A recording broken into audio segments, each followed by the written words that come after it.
Hello everyone, and welcome to another new build. This build is Sniffles, the Frost Dragon. And, well, as you can expect, I've got some dragon incantations. I've got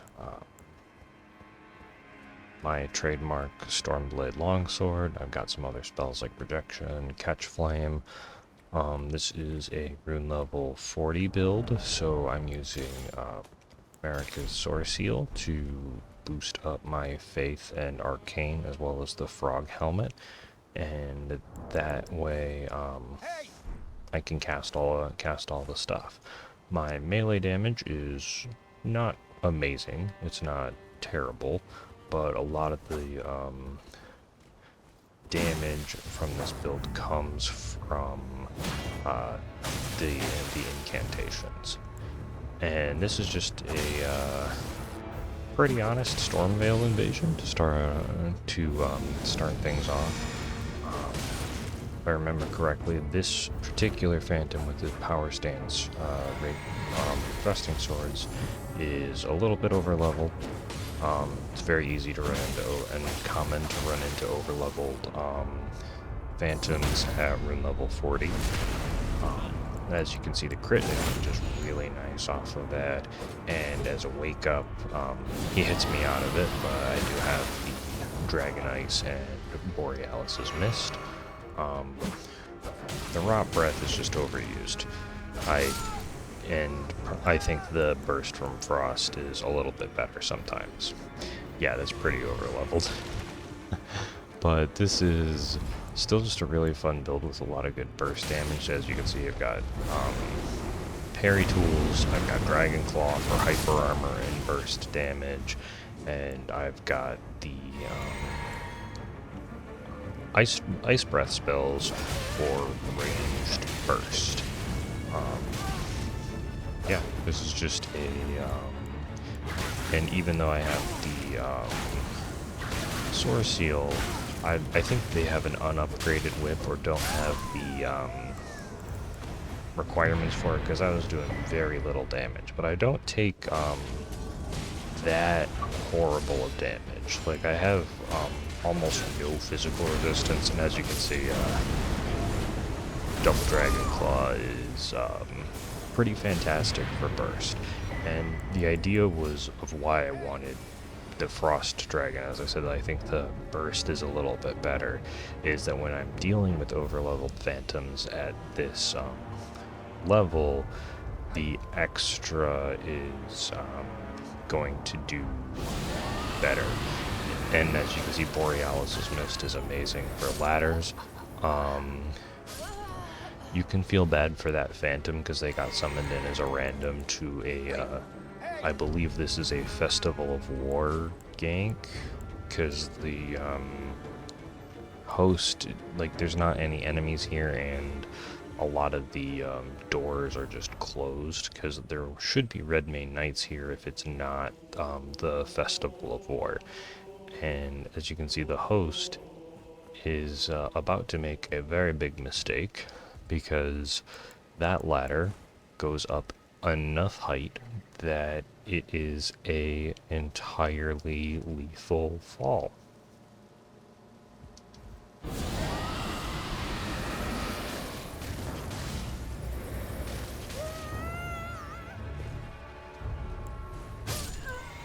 Yay, gravity.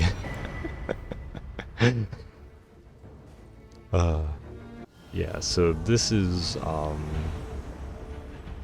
as silly as I don't know. I just have a lot of frog builds, and the lower level invasions get you some more interesting areas. And in addition to the dragon spells, the other, as you saw from the last invasion, the other big burst damage thing that I can use is gravity. As you can see, we have a fully Knight Rider equipped overleveled Phantom, and now that they're gone, because I was able to push them off the ledge, I can just fight the host in a normal 1v1.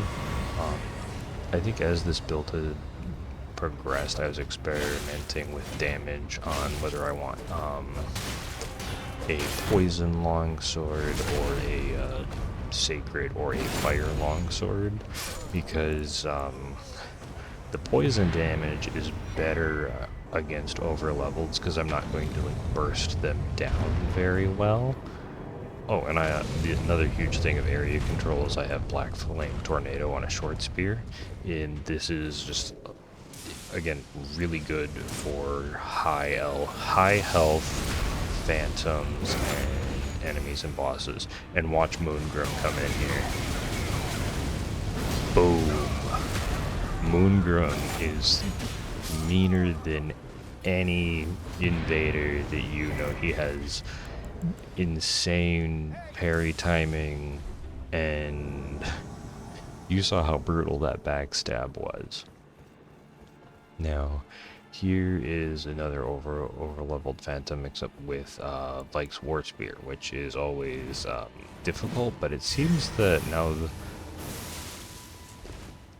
I haven't run into, granted I'm not invading it like meta or anything, I'm invading it mid-level is probably the best way to put it, from like 40, 60, 90. Like, I haven't run into dual Vikes very much. Like, the Madness buildup still sucks because it can hit through. Madness can still trigger through invincibility frames, and you still take the damage and FP loss. Granted, you can say that I'm abusing that with poison. However, poison with a little bit of slow damage over time to make up for like lag. Like, poison is not going to kill somebody from full health. It's just going. It helps if they are like. If they're low health, I'm winning the aggression, and then there's just a little bit of connectivity issues. And Dragonclaw doesn't just explode them like that. And this is... Oh, never mind. I didn't need Stormblade there to catch them. Different invasion I was thinking of. But, yeah, I was able to catch them off before they reached the fog wall. Now, spoiler for this invasion, this is one of the invasions that I have where I lose because the host is just doing a really good job, but it was a really good fight. And in the next invasion, I also have like a little bit of well, the next clip is an invasion with the same host because they're just doing some Taunter's Tongue randomly throughout the thing, and they were really friendly. So like, as you can have seen from like the more recent videos, also Black Flame Tornado, amazing. All of my builds are area control because that's just that is how I do well. Like, like, I have pretty decent like tech dodging ability and things like that, but I think where I really excel in builds and being an invader is area control. And you're like hiding around the corner with Black Flame Tornado, except the host knows what's up and he got me from behind. Dragonclaw actually like reached through. I don't know if it was because the claw had a hitbox, but what I was saying was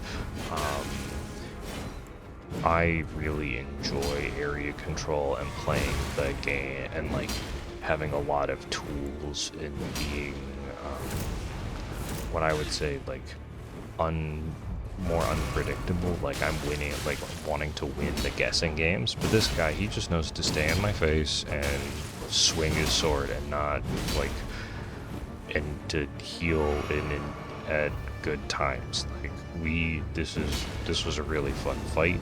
And I think what I was saying about the losses is sometimes it's like you just get caught on a rock, you get stun locked by 3 dudes. It's not entertaining. It doesn't make a great story. Like, sometimes like the gank revenge ones are good stories too. And this is just funny. He goes and stands behind a column, and I just drink my flask. He's just like, are you done? And I'm just like, hi, yeah, I'm done. I just wanted to show off that I'm that I'm a frost dragon build. So, because sometimes when people just like stand back and like spam rot breath, it's annoying. So I'm just like, haha, good job standing back there, and just having a good time. And then yeah, he got the tempo back and is able to keep me on my back foot, and I don't get the momentum back in this fight. But actually, it wasn't in this old Arrow Worker video, but I've been loving straight swords. Straight swords are so much fun. I just greatly enjoy the GG host in this round, and like I said, it's a little funny story because I know that this guy's just kind of like chill playing Taunter's Tongue, because I found him like a few invasions later in Mogwin Dynasty Mausoleum. And what's really funny is that because I'm a Faith Arcane build, I kind of became a Palace Blood Frog in this one. And here, I don't know like how many people there are. I don't want them to just run to the fog wall, because I probably can't beat them on the elevator, but I know that the frog guys would help me out. So we're just like, hi. And I don't have a normal bow because I'm just being a silly frogman. So I have that, and as you can see, Blood Boon is going to be really good. And like I said, for area control, I have like 4 stories happening all the time in these invasions. Is like, some people have like amazing tech skills. They're really good at reading rolls. They're really good at reading like latency delays and getting parries. Like, they're really skilled with like melee stuff, but I think my best attribute is just being able to understand where I'm fighting and use spells and other forms of area control to my advantage to win invasions. And that's, I think, part of why I love Elden Ring relative to just like a standard fighter or even just arena duels. Why invasions are so much fun is I can take advantage of all the area around me, just like this elevator shaft.